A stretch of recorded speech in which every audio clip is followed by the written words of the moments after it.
Shalom saudara yang terkasih dalam Tuhan Yesus Kristus. Puji Tuhan kalau hari ini kita masih Tuhan kasih kesempatan beribadah kepadanya. Biarlah kita datang kepadanya dengan penuh hormat dan syukur. Tim puji-pujian telah menyiapkan lagu-lagunya untuk kita sama-sama memuji Tuhan. Di samping itu kita akan mendengar firman Tuhan yang disampaikan oleh Pastor Eri yang di tengah kesibukannya telah merekam di tengah-tengah turunnya salju. Kita akan menyaksikan firman Tuhan disampaikan dengan sungguh-sungguh. Mari kita buka hati kita untuk biar firman Tuhan bertumbuh dan berbuah dalam kehidupan kita. Ibadah kita pada siang hari ini kita buka dengan sebuah pengakuan bahwa pertolongan kita adalah berasal dari Allah pencipta langit dan bumi yang memelihara ciptanya dengan kasih setia. Turunlah kiranya anugerah dan damai sejahtera dari Allah Bapa, Allah Anak, dan Allah Roh Kudus kepada kita sekalian. Haleluya. Shalom saudara-saudara. Shalom. Selama ini kita selalu disibukkan bahwa di kiri kanan kita ada virus. Tetapi sore hari ini kamu mengingatkan kita semua bahwa di kiri kanan kita juga ada Yesus yang sanggup melindungi kita, yang sanggup menjaga kita. Yes, right. Haleluya.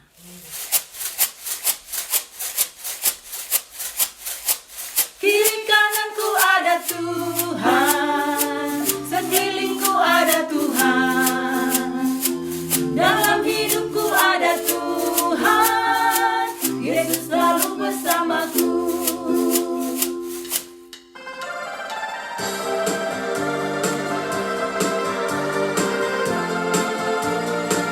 Ku selalu memandang Tuhan, ku selalu memuji Dia. Ku percaya kepada Tuhan, ku berpasrah kepadanya. Siang malam ku ingat Tuhan, karena Tuhan pelindungku. Dengan Dia ku takkan gentar menghadapi semua musuh. Kiri kananku ada Tuhan, sekelilingku ada Tuhan, dalam hidupku ada Tuhan.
satu-satunya yang kami andalkan. Hanya Engkau Tuhan satu-satunya yang kami percaya.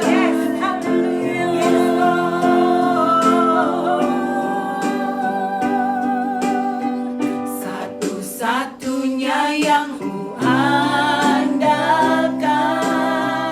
satu-satunya yang ku percaya. Engkau sumber kekuatan, sumber pengharapan, sumber kedamaian. Satu-satunya yang ku andalkan, satu-satunya yang ku percaya. Engkau Tuhan memberkati, Tuhan penyembuhku, Tuhan pemulihku. Satu-satunya yang ku andalkan, satu-satunya yang ku percaya. Engkau sumber kekuatan, sumber pengharapan, sumber kedamaian. Oh, satu-satunya yang ku andalkan, satu-satunya yang ku percaya. Engkau Tuhan memberkati, Tuhan penyembuh, Tuhan pemulih.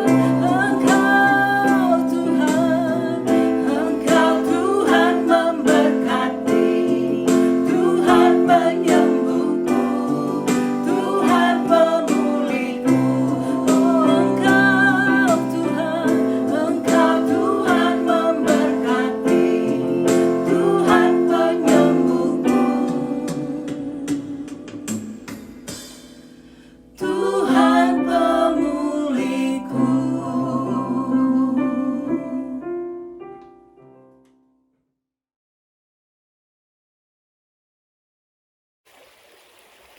Jemaat House for All Nation di New Westminster, apa kabar? Salam hangat dari Calgary, meskipun cuaca dingin di bawah 0 degree. Salam hangat untuk Bapak, Ibu, dan saudara sekalian. Bukan hanya dari saya dan keluarga, tapi juga dari keluarga House for All Nation di Calgary. Saya sungguh bersukacita, jujur, sangat bersukacita dan bersyukur untuk setiap kesempatan yang dipercayakan, kesempatan yang diberikan untuk belajar firman Tuhan bersama-sama dengan saudara-saudara sekalian. Saya berdoa sungguh-sungguh setiap belajar firman Tuhan, supaya firman yang disampaikan boleh menjadi landasan, penuntun, dan kekuatan bagi kita semua untuk bisa melalui hidup kita waktu demi waktu. Dan bukan hanya untuk bisa melalui hidup kita, tapi supaya melalui hidup kita Tuhan boleh kita layani dan Tuhan boleh dimuliakan. Haleluya. Nah, hari ini kita akan belajar dari kehidupan seorang yang sangat terkenal dalam Perjanjian Lama. Dia seorang raja, namanya Salomo. Dia dikenal sebagai orang yang sangat berhikmat dan sangat bijaksana.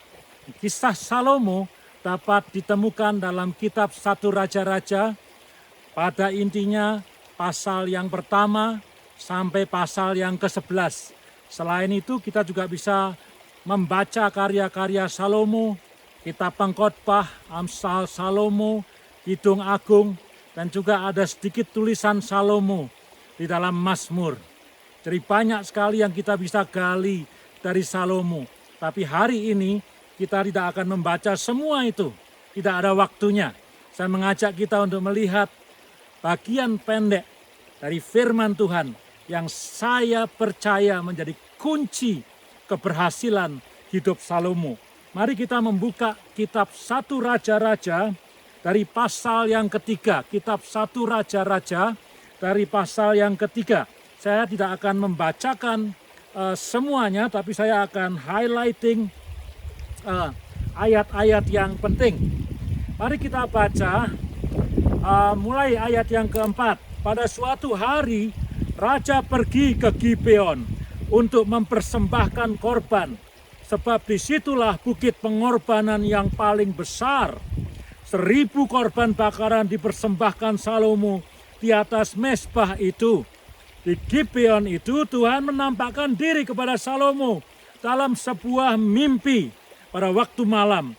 Berfirmanlah Allah, ini firman Tuhan, mintalah apa yang hendak kuberikan kepadamu. Sampai di situ, kemudian kita lompat ayat ke-7, bagian yang terakhir. Salomo berkata kepada Tuhan, aku masih sangat muda dan belum berpengalaman. Ayat 8, demikianlah hambamu ini berada di tengah-tengah umatmu yang kau pilih, suatu umat yang besar, yang tidak terhitung banyaknya. Maka berikanlah kepada hambamu, ini ayat 9, hati yang faham menimbang perkara untuk menghakimi umatmu dengan dapat membedakan antara yang baik dan yang jahat. Sebab siapakah yang sanggup menghakimi umatmu yang sangat besar ini? Demikianlah firman Tuhan yang kita baca pada hari ini. Menceritakan satu peristiwa di tempat yang bernama Gibeon. Pada waktu itu Salomo mempersembahkan korban. Kenapa dia pilih Gibeon? Karena Gibeon adalah tempat yang terbesar untuk mempersembahkan korban. Bayangkan 1000 korban bakaran, 1000 mezbah. Dan pada waktu malam hari ketika Salomo tidur, Tuhan menampakkan diri kepadanya dalam sebuah mimpi. Tuhan berkenan atas persembahan dan korban yang dinaikkan oleh Salomo. Karena itu dia menghampiri Salomo dan Tuhan berfirman kepadanya, kalau aku bisa memberikan kepadamu sesuatu, apa yang engkau minta. Lalu Salomo berkata kepada Tuhan, meskipun dia adalah raja, aku masih muda, aku belum berpengalaman. Padahal umatmu ini besar sekali, umatmu ini banyak sekali, bahkan tidak terhitung jumlahnya. Jadi Salomo berkata kepada Tuhan, berikan kepada aku hikmat dan bijaksana untuk membedakan mana yang salah dan mana yang benar. Berikan aku hikmat dan bijaksana supaya aku bisa memimpin umat yang besar tersebut. Demikianlah permintaan Salomo dan Tuhan berkenan kepada permintaan Salomo. Dia katakan pada pasal yang ketiga ayat-ayat berikutnya, engkau luar biasa. Orang lain minta panjang umur, orang lain minta kekayaan, orang lain minta ketenaran. Tapi engkau minta hikmat dan bijaksana. Aku akan berikan itu kepadamu. Bukan hanya itu, aku juga berikan kepadamu kekayaan dan ketenaran dan kemakmuran. Luar biasa, itulah doa permintaan Salomo yang membuat dia dikenal sebagai orang yang penuh dengan hikmat dan bijaksana. Saudara-saudara, seperti yang saudara saksikan saat ini, saya ada bukan hanya di tempat yang banyak saljunya, tapi juga sedang hujan salju ini, sedang snowing. Jadi khotbahnya so excited, sangat bersemangat sekali. Nah, tahun 2020 akan segera berakhir, kira-kira 2 bulan lagi tahun ini akan berakhir. Dan kita akan mulai tahun yang baru, tahun 2021. Nah, saudara, ketika saya mempersiapkan khotbah ini, saya melihat betapa kehidupan Salomo itu sangat-sangat bisa menolong kita untuk memasuki tahun 2021 dan bukan hanya masuk ke tahun 2021, tapi juga membuat kita bisa mengakhiri tahun 2021 dengan baik dan berhasil. Begitu ya. Jadi saya melihat bagaimana kisah Salomo, pelajaran hidup Salomo dapat menuntun kehidupan kita di tahun 2021. Tidak terlalu cepat, tidak terlalu early. Justru ini waktu yang tepat supaya apa? Supaya sisa 2 bulan tahun 2020 ini kita bisa pakai sungguh-sungguh untuk mempersiapkan diri. Supaya ketika peluit tanda dimulai tahun 2021 dibunyikan, kita siap dan tidak ketinggalan. Saya akan mulai dengan menceritakan bagaimana kisah Salomo menjadi raja. Kisahnya ada di 1 Raja-Raja pasal yang pertama. Jadi pada waktu itu Raja Daud, bapaknya Salomo, sudah tua sekali dan lemah, hanya terbaring di tempat tidur. tetapi dia tidak menunjuk penggantinya. Karena itu ada salah satu anak Daud yang bernama Adonia. Adonia ini terkenal sekali karena wajahnya yang tampan, dan dia memproklamirkan diri sebagai raja baru dari Israel. Namanya Adonia. Tidak pernah minta izin kepada Daud, tiba-tiba dia memproklamirkan diri sebagai raja Israel. Dan dia tidak sendirian. Dia didampingi oleh mantan panglima perang yang luar biasa yang banyak membantu Raja Daud selama dia berkuasa. Namanya Yoab. Yoab barangkali salah satu panglima perang Israel yang paling legendaris, paling besar, begitu ya. Dia mendukung Adonia. Selain didukung oleh panglima perang, Adonia juga didukung oleh seorang imam yang bernama Imam Abiatar. Ini juga imam yang mengabdi kepada Daud ketika Daud berkuasa dan masih kuat. Jadi Adonia memproklamirkan diri sebagai raja yang baru, didampingi oleh seorang panglima perang bernama Yoab dan seorang rohaniwan namanya Abiatar. Ini trio yang kuat sekali. Ya, kemudian Nabi Nathan masih ingat ya, dekat dengan Daud. Dia datang kepada Daud, dia berkata kepada Daud, Daud, anakmu Adonia itu memproklamirkan diri sebagai raja. Padahal tidak ada persetujuan, tidak ada perintah daripadamu. Ketika mendengar berita itu, langsung Daud mentahbiskan, meresmikan, menunjuk, dan mengangkat Salomo sebagai raja Israel yang baru. Nah, kalau Adonia tidak resmi, tidak ada yang menunjuk, tidak ada yang mengangkat, dia meresmikan dirinya sendiri. Kalau Salomo resmi, karena yang menunjuk adalah raja yang masih berkuasa, yaitu Daud. Dan Daud mengatakan inilah raja yang dipilih oleh Tuhan. Nah, itu kira-kira isi kisah 1 Raja-Raja pasal yang pertama. Bagaimana Salomo memulai atau diproklamasikan sebagai Raja Israel. Nah, saya mengajak kita untuk melihat satu persatu dari kitab 1 Raja-Raja. Apa yang diperbuat oleh Salomo pertama kali ketika dia menjadi raja. Pada pasal yang kedua, ya ini kita tidak baca karena kisahnya panjang, saya cerita saja. Pada pasal yang kedua kitab 1 Raja-Raja, yang dilakukan Salomo pertama-tama setelah dia naik menjadi raja adalah menghabisi, membunuh, mengasingkan musuh-musuhnya. Pasal kedua dari 1 kitab Raja-Raja itu pasal yang kejam sekali. Yoab, mantan panglima perang ayahnya Daud, dibunuh, dipancung. Kemudian siapa lagi? Abiatar, itu imam pada zaman Daud, diasingkan. Bahkan Salomo mengatakan seharusnya engkau mati, tapi tidak sekarang. Sekarang kamu diasingkan dulu. Lalu siapa lagi? Adonia itu. Adonia yang memproklamasikan diri sebagai raja. Sebetulnya adalah kakaknya Salomo. Jadi ayahnya sama Daud, hanya ibunya lain.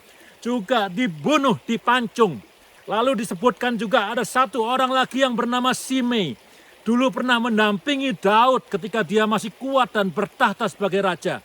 Juga dibunuh dan dipancung oleh Salomo. Bayangkan kalau kita baca pasal kedua kitab 1 Raja-Raja. Di sana ada kata pancung muncul sampai 5 kali.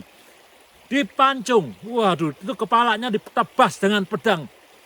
Yoab dipancung, Simei dipancung, Adonia dipancung, Abiatar diasingkan. Jadi Salomo itu yang dia lakukan langkah pertama ketika dia menjadi raja, dia menghabisi, dia membunuh semua orang yang bisa melawan, menghalangi, mengganggu pemerintahannya.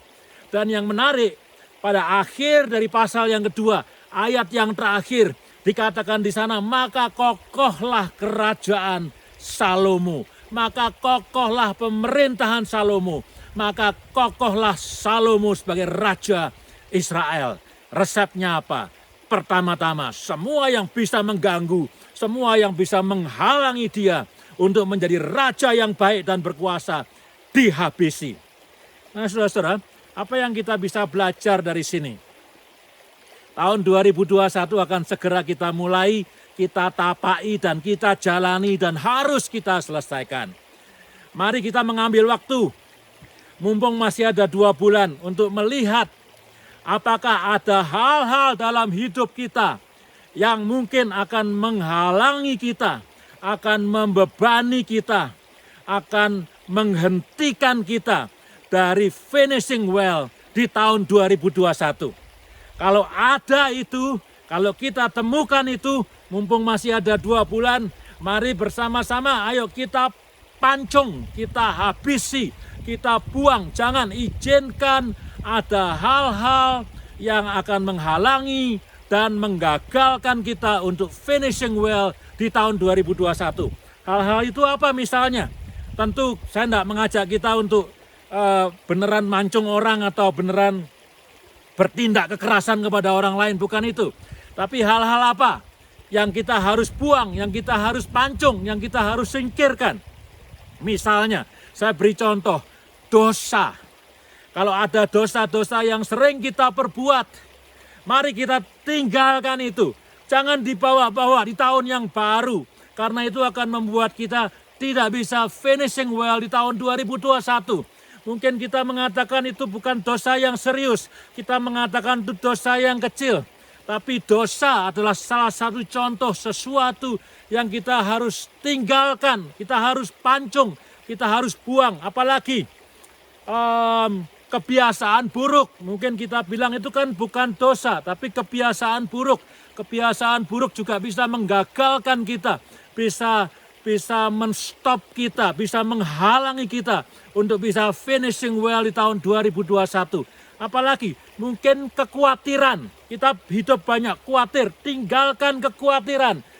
Kan firman Tuhan mengatakan serahkan kekhawatiranmu kepada Tuhan, maka Dia akan memberikan kelegaan kepadamu. Jadi jangan dibawa-bawa itu kekhawatiran, kita tidak bisa melangkah dengan baik di tahun 2021. Apalagi kepahitan ya, barangkali kita banyak kepahitan tahun 2020. Mari kita lihat kalau ada orang yang menyakiti kita, ayo kita ampuni dia. Kalau ada orang yang membuat kita tersinggung dan sakit hati, ayo kita lupakan dan ampuni dia. Ya, tinggalkan kepahitan, jangan bawa kepahitan di tahun yang baru. Kita akan tersendat-sendat majunya. Apalagi yang kita mesti buang, trauma, pengalaman buruk, atau impian-impian, ambisi-ambisi pribadi yang sebetulnya bukan kehendak Tuhan. Mari bersama-sama seperti Salomo dengan tegas dipancung semuanya, dibuang, disingkirkan. Karena hanya dengan itulah kerajaan Salomo menjadi kerajaan yang kokoh, menjadi kerajaan yang kuat, menjadi kerajaan yang stabil. Kalau kita mau menjadi orang Kristen yang kuat di tahun 2021, kita mau menjadi orang Kristen yang melangkah maju, terbang seperti Raja Wali, bisa finishing well, memuliakan Tuhan, menyenangkan Tuhan, berkenan kepada Tuhan. Mari kita tinggalkan semua, bukan hanya yang saya sebutkan tadi hanya contoh-contoh. Mari kita tinggalkan semua yang bisa menghalangi dan menggagalkan usaha kita untuk menyelesaikan tahun 2021 dengan baik, berkenan, dan memuliakan Tuhan. Itu langkah yang kedua. Apa langkah yang ketiga? Itu langkah yang pertama tadi, langkah yang pertama. Menyingkirkan semua penghalang. Nah, apa langkah kedua yang diambil oleh Salomo? Langkah kedua tadi yang kita baca, pasal yang ketiga. Tadi pasal yang kedua, saya sudah bilang ini pasal yang kejam. Di mana Salomo menghabisi musuh-musuh politiknya. Pasal ketiga, tadi yang kita baca, Salomo mempersembahkan korban kepada Tuhan. Lalu Tuhan datang kepada dia dan bertanya, kalau aku mau kasih kamu sesuatu, kamu minta apa? Dan Salomo mengatakan, aku minta hikmat, aku minta bijaksana untuk bisa memimpin bangsa Israel yang besar ini. Luar biasa. Dengan kata lain, Salomo itu berhasil untuk pinpoint ya. Salomo berhasil untuk menganalisa situasi kerajaan Israel. Salomo bisa melihat apa tantangan yang paling besar dalam memimpin bangsa Israel. Dia mengatakan, aku masih muda, dan tidak berpengalaman. Padahal bangsa ini bangsa yang besar. Bagaimana aku bisa memimpinnya? Aku bisa memimpinnya kalau engkau mengaruniakan hikmat dan bijaksana kepadaku. Luar biasa ya. Salomo tidak minta kekayaan. Salomo tidak minta umur panjang. Salomo tidak minta ketenaran dan bahagia. Itu yang biasa kita sampaikan kepada orang yang berulang tahun kan. Semoga panjang umur, semoga engkau dikasih rezeki yang banyak, semoga engkau sehat, semoga engkau bahagia dan seterusnya. Itu bukan doa-doa yang salah, itu bukan wishes yang salah, semuanya baik.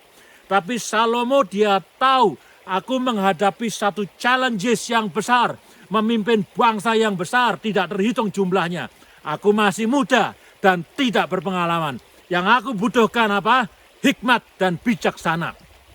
Saudara, mari kita melihat tahun 2021 yang akan kita lewati, kita langkahi dan kita selesaikan tahun 2021.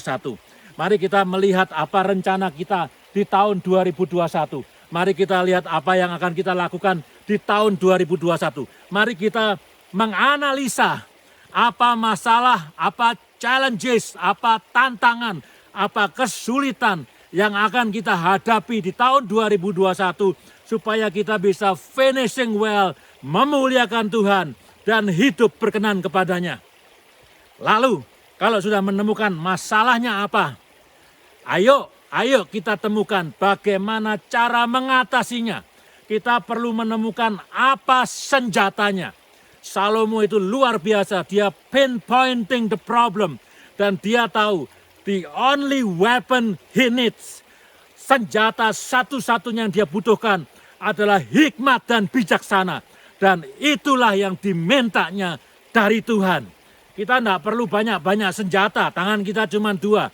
Senjata cukup 1 atau 2, tapi senjata yang tepat itu akan membawa kita untuk bisa menyelesaikan tahun 2021 dengan baik, successful, glorifying God, pleasing God. Nah, saudara-saudara, mari kita berdoa. Mumpung belum mulai tahun 2021, mari kita berdoa saat ini. Kalau kita sudah lihat tantangan dan challenges di tahun yang baru, asking God, minta sama Tuhan, Tuhan berikan senjata itu supaya aku bisa melewati tahun yang baru dengan baik. Berhenti berdoa minta kekayaan, berhenti berdoa minta berkat. Semuanya tidak salah, berhenti berdoa untuk apalagi minta rumah yang besar, minta pekerjaan yang bagus, gaji yang besar. Berhenti, mari kita berdoa seperti Salomo, Tuhan berikan aku senjata yang tepat sehingga aku bisa mengakhiri tahun 2021 dengan baik. Mungkin senjata itu adalah sikap rendah hati. Mungkin senjata itu adalah sikap lemah lembut. Mungkin senjata itu adalah sikap sabar. Saya tidak tahu, masing-masing kita harus melihat tahun yang baru seperti apa. Apa problem yang kita akan hadapi dan senjata apa yang kita perlukan. Minta sama Tuhan, berdoa sama Tuhan. Kalau engkau minta sesuatu yang tepat, Tuhan seperti kepada Salomo, dia berkenan sekali. Aku akan berikan kepadamu hikmat dan bijaksana, supaya engkau bisa memimpin umat yang besar ini. Bahkan Tuhan kasih bonus yang lain-lainnya, kekayaan, kemasyuran, diberikan semuanya itu kepada Salomo. Itu langkah kedua, ya. Jadi minta sama Tuhan senjata yang bisa membawa kita menyelesaikan tahun 2021 dengan baik. Apa langkah yang ketiga? Sekarang pasal keempat. Tadi sudah pasal pertama, pasal kedua, pasal ketiga, sekarang pasal keempat. Di dalam pasal keempat diceritakan mengenai pembesar-pembesar Salomo. Siapa yang menjadi imam, siapa yang menjadi nabi, siapa yang menjadi panglima perang, siapa yang menjadi menteri A, menteri B, menteri C, siapa yang menjadi gubernur, siapa yang menjadi wali kota. Dengan kata lain, langkah berikutnya, langkah yang ketiga yang dibuat Salomo adalah menentukan orang-orang yang tepat di dalam kerajaannya. Salomo tidak bisa memerintah sendirian. Dia perlu orang-orang yang baik, orang-orang yang tepat. Kalau dia salah milih menteri, kerajaannya bisa hancur. Kalau dia salah milih gubernur, provinsinya bisa hancur. Kalau dia salah milih wali kota, kotanya bisa hancur. Maka itu dia pilih orang-orang yang tepat, pembesar-pembesar yang tepat. Dia taruh di tempat yang tepat. Nah, apa ini maknanya? Ya, saudara, apakah kita bisa menyelesaikan tahun 2021 dengan baik atau tidak? Tergantung, sangat tergantung dengan siapa kita bergaul, dengan siapa kita menghabiskan waktu kita, dengan siapa kita berbicara, dengan siapa kita mendengarkan nasihat, dengan siapa kita mendengarkan tuntunan. Meskipun kita sudah membuang semua penghalang, meskipun kita sudah memegang senjata yang tepat, tapi kalau kita bergaul dengan orang-orang yang salah, kita tidak akan tiba pada tujuan yang benar. Kita akan end up di tempat yang salah. Hati-hati ini. Bukan artinya kita harus membeda-bedakan orang. Bukan itu maksud saya. Ya, bukan itu maksud saya. Tapi keberhasilan itu bisa dicapai jika kita disertai dan bekerja bersama-sama dengan orang-orang yang tepat.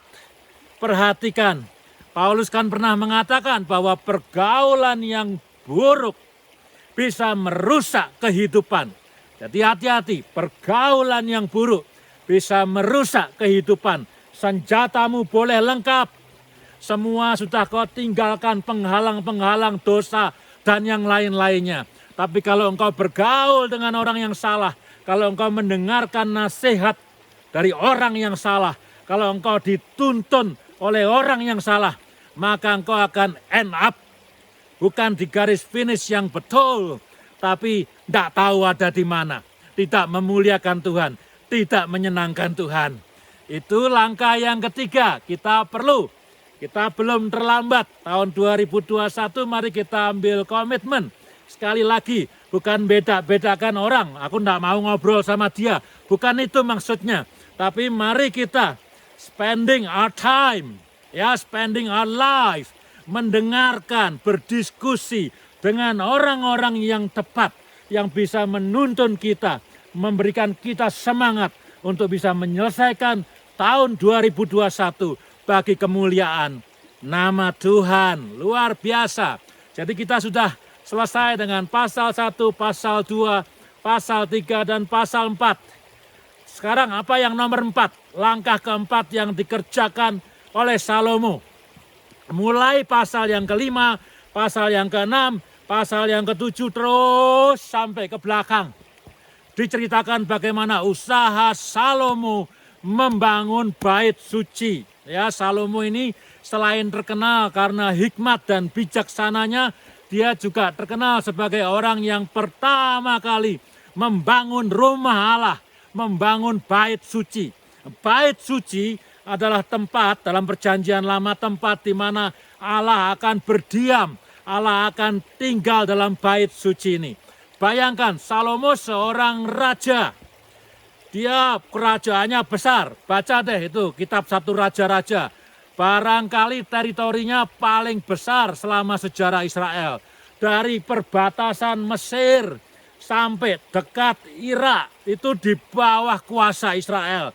Kalau saya boleh katakan teritori Israel yang paling besar mungkin ketika Israel dipimpin oleh Raja Salomo. Bayangkan, dia adalah seorang raja yang besar, kerajaannya luas sekali, orang yang dipimpin banyak sekali. Saya tidak kebayang sibuknya seperti apa dia. Ya, dia bangun istana yang megah, tapi dia masih menyempatkan dirinya untuk menyelesaikan membangun bait suci. Oh, luar biasa. Saya pikir-pikir ketika menyiapkan khotbah hari ini, apa untungnya Salomo bangun bait suci? Bangun bait suci itu kan keinginan bapaknya Daud. Itu kan janji Daud kepada Tuhan. Salomo tidak ada urusannya apa-apa sebetulnya. Tapi saya salut kepada Salomo di tengah kesibukannya sebagai pemimpin bangsa, pemimpin politik, pemimpin perang. Belum lagi dengan jumlah istri yang banyak sekali, 700 dan 300 gundik. Dia masih menyempatkan diri untuk membangun bait suci dan tidak asal-asalan. tapi membangun bait suci yang megah, yang besar sekali. Saya bayangkan kalau seandainya Salomo tidak membangun bait suci, mungkin istananya akan jauh lebih besar. Kalau seandainya Salomo tidak membangun bait suci dan lebih memperbanyak perang, mungkin daerah Israel akan lebih luas lagi. Tapi Salomo tidak lupa kepada janji Daud kepada Tuhannya. Dia akan membangun bait suci. Dan karena Tuhan tidak berkenan kepada Daud yang banyak menumpahkan darah, maka Salomo ditunjuk untuk membangun bait suci. Dan dia committed kepada tugasnya itu. Saudara, hal yang keempat yang saya bisa simpulkan yang diambil oleh Salomo adalah dia sangat memperhatikan kehidupan rohani. Dia sangat melihat kehidupan rohani itu penting sekali. Kita hidup di masa-masa pandemi sekarang ini, di mana hampir setiap umat manusia, apapun agamanya, apapun golongannya, memperhatikan kesehatan jasmani. Di mana-mana ada hand sanitizer, membersihkan tangan, cuci tangan setidak-tidaknya 20 detik. Apalagi mandi yang bersih, pakaian sering dicuci, pakai masker, minum vitamin. Kesehatan jasmani seolah-olah tahun ini, tahun 2020, di masa pandemi ini, menjadi sesuatu yang sangat mulia, menjadi sesuatu yang sangat mahal, menjadi sesuatu yang sangat dimuliakan oleh manusia di seluruh dunia ini. Tidak peduli apa warna kulitnya, apa agamanya, apa suku bangsanya, semua mengejar kesehatan, kesehatan, kesehatan, jangan sakit. Itu adalah hal yang baik, itu adalah hal yang benar, tidak ada salahnya. Tapi saya ingin bertanya, sejauh mana kita memperhatikan kesehatan rohani kita, spiritual fitness. Ayo kita bertobat seperti Salomo. Salomo itu sibuk banget. Dia raja, dia bukan hanya orang-orang biasa, dia raja mimpin bangsa yang besar. Tapi dia tidak lupa pentingnya spiritual fitness. Tidak lupa betapa pentingnya kesehatan rohani. Mari kita jangan lupa di tengah-tengah pandemi, di tengah-tengah kesibukan mencari kerja, di tengah-tengah sibuk pelayanan, di tengah-tengah sibuk bekerja, di tengah-tengah kesibukan menjadi orang tua. Apapun yang kita lakukan, jangan berhenti dan jangan lupa membangun rumah Allah dalam hati kita. Jangan lupa membangun bait suci dalam hati kita. Karena menurut perjanjian lama ini ya, bait suci simbol tempat di mana Tuhan yang Maha Kuasa itu berdiam. Kalau kita berhenti membangun bait suci, kalau kita berhenti memperhatikan kesehatan rohani kita, kalau kita berhenti dalam membangun rumah Allah, maka bukan lagi Tuhan yang menjadi raja atas hidup kita. Bukan lagi Tuhan yang menuntun dan memimpin hidup kita. Tapi ada yang lain. Apa yang kau bangun dalam hidupmu? Ini pertanyaan yang keras. Bukan saya yang mengatakannya. Tapi Salomo. Aku tahu engkau sibuk. Salomo bilang, aku juga sibuk. Aku raja. Umatku banyak. Tapi aku tidak pernah berhenti membangun rumah Allah. Sampai dia berdiri megah. Karenanya apapun kesibukan kita, apapun profesi dan pelayanan kita, jangan pernah berhenti membangun rumah Allah, bait suci dalam hidup kita. Disitulah Allah bertahta, disitulah Allah menjadi raja atas hidup kita. Itu langkah yang keempat. Tidak melupakan pentingnya kehidupan rohani. Apa yang kelima? Ini yang terakhir. Pasal yang ke-11 dari 1 Raja-Raja menceritakan akhir hidup dari Raja Salomo. Sebetulnya akhir hidupnya menyedihkan. Kenapa? Karena Raja Salomo pada masa tuanya mulai jatuh dalam penyembahan berhala. Ya, dikatakan pada pasal yang ke-11 bahwa Salomo karena banyak istrinya, dan istrinya itu bukan orang-orang Israel saja, ada yang dari Mesir, dari Moab, dari Edom, dari bangsa-bangsa yang tidak menyembah Allah. Yang tidak menyembah Allah Israel. Bangsa-bangsa yang tidak menyembah Yahweh. Mereka menyembah berhala dengan patung-patungnya. Dikatakan pada pasal yang ke-11 bahwa berhala-berhala Edom, berhala Mesir, berhala Moab, dan berhala-berhala lain yang dimiliki oleh istri Salomo itu menarik hatinya lebih daripada Yahweh. Sehingga Salomo jatuh ke dalam penyembahan berhala. Ini kisah sebetulnya sedih bahwa seorang raja yang besar yang pada masa mudanya luar biasa berapi-api untuk Tuhan, yang dipakai Tuhan dengan hebat, punya bijaksana, punya hikmat yang luar biasa, termasyur, kaya, tapi pada akhir hidupnya jatuh dalam penyembahan berhala. Nah, apa sebabnya? Tentu sebabnya adalah karena Salomo punya istri yang banyak. Tapi bukan hanya banyak, karena istrinya banyak dan mereka dari bangsa-bangsa yang tidak menyembah Yahweh. Dia dari bangsa, istrinya adalah berasal dari bangsa-bangsa yang menyembah berhala. Itu adalah problem utamanya. Ya, jadi bukan masalah berapa banyak istrinya, tapi masalahnya adalah mereka tidak menyembah Tuhan Israel. Mereka menyembah berhala. Perhatikan ini. Salomo menikah ketika dia masih muda. Dia memutuskan, aku suka gadis ini, aku mau menikah dengan dia. Aku suka gadis itu, aku menikah dengan dia. Aku suka gadis yang lain, aku menikah dengan dia. Nah apa-apa, dia raja, dia kaya, dia mampu untuk membiayai istrinya. Nah jadi masalah itu. Keputusan demi keputusan demi keputusan diambil pada masa mudanya. Sampai dia bisa punya istri 700. Saya tidak bisa bayangkan itu. Bahkan gundeknya 300. Dan dia memimpin Israel dengan baik. Dia menyelesaikan bait Allah. Dia menjadi raja yang penuh hikmat dan bijaksana. Tapi ketika dia tua, mungkin 40-50 tahun setelah dia memutuskan untuk menikahi perempuan-perempuan dari bangsa-bangsa yang tidak menyembah Tuhan, dia jatuh ke dalam dosa penyembahan berhala. Apa yang saya mau katakan? Ketika kita memutuskan sesuatu, mari kita memutuskan dengan berhati-hati. Mari kita memutuskan dengan menggunakan akal pikiran yang sehat. Mari kita memutuskan dengan mendengarkan nasihat orang-orang. Mari kita memutuskan dengan membaca firman Tuhan. Mari kita memutuskan dengan berdoa kepada Tuhan. Kita pakai segala resources untuk memutuskan sesuatu. Kita memutuskan sesuatu dengan hati-hati. Karena kalau kita memutuskan hal-hal yang salah, kita akan menyesali. Mungkin kita tidak menyesal bulan depan. Mungkin kita tidak menyesal tahun depan.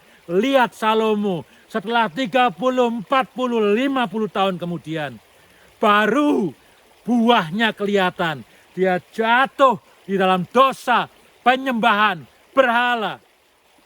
Kadang-kadang akibat dari keputusan yang salah tidak immediately muncul. Tidak hanya 1-2 bulan, tidak hanya 4-5 tahun, tapi bisa belasan tahun, bisa puluhan tahun kemudian. Poin yang kelima ini mengajarkan kepada kita, ayo kita berhati-hati dalam mengambil keputusan. Bukan takut, bukan, tapi berhati-hati. Pakai hikmat, pakai firman Tuhan, pakai nasihat, pakai tuntunan, pakai doa. Baru ambil keputusan. Di tahun 2021 akan banyak keputusan yang kita ambil.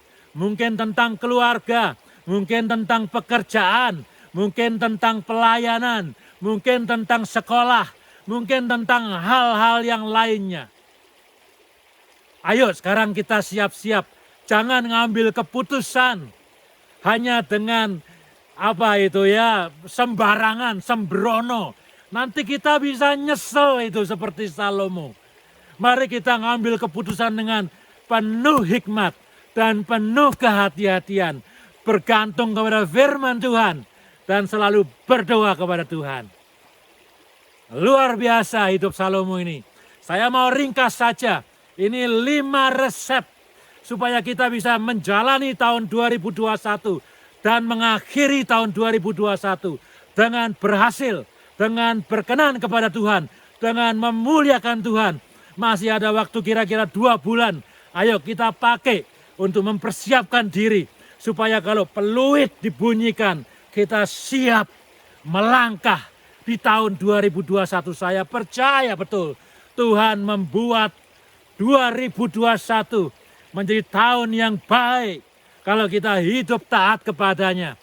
Resep nomor 1, jangan lupa semua hal yang bisa menghalangi dan menggagalkan hidup kita untuk bisa memuliakan dan menyenangkan Tuhan di tahun 2021 harus disingkirkan, harus dibuang. Jangan ragu-ragu. Salomo tidak menghadapi tugas yang gampang. Yoab itu panglima perang yang besar. Adonia itu kakaknya yang lebih tua. Simei itu teman baik bapaknya. Abiatar itu imam, pendeta. Tapi semuanya disingkirkan. Tujuannya apa? Supaya dia bisa memimpin bangsa Israel dengan baik, dengan kokoh. Kalau kita mau melangkah di tahun yang baru dan berhasil menyelesaikannya dengan baik, semua hal yang menghalangi dan membebani hidup kita, entah itu dosa, kekhawatiran, kepahitan, atau trauma, mari kita buang semuanya itu. Kita tinggalkan semuanya itu.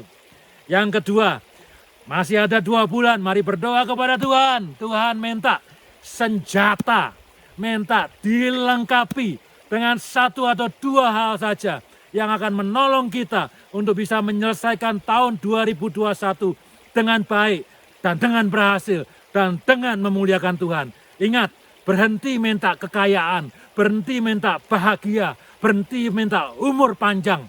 Itu yang Tuhan kritik sebetulnya di dalam pasal yang ketiga. Tapi lihat hambaku Salomo, dia minta hikmat dan bijaksana untuk bisa memimpin bangsa Israel.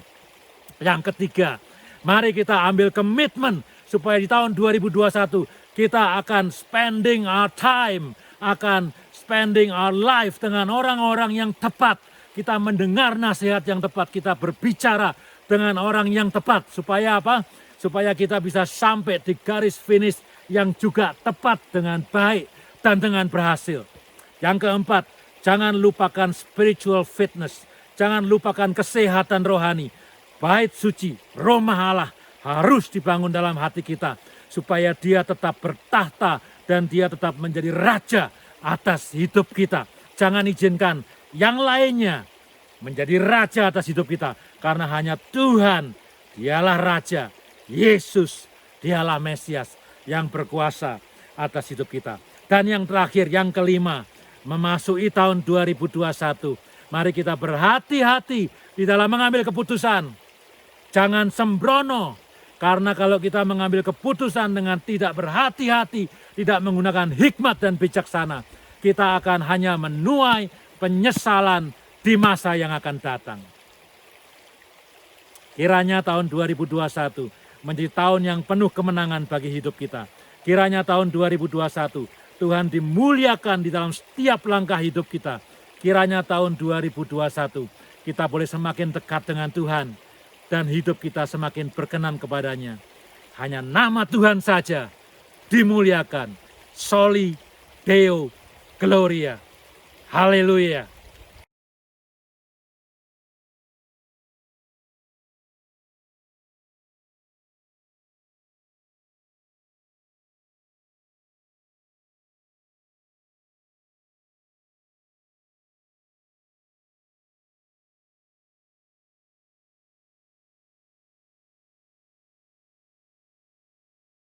Saudara, pada minggu ini, mulai besok, kita akan bersama-sama mengadakan puasa secara bersama-sama di rumah kita masing-masing. Selama 1 minggu, Tuhan akan memberikan kita kekuatan dan pengertian yang khusus selama kita beribadah dan menjalankan puasa kita.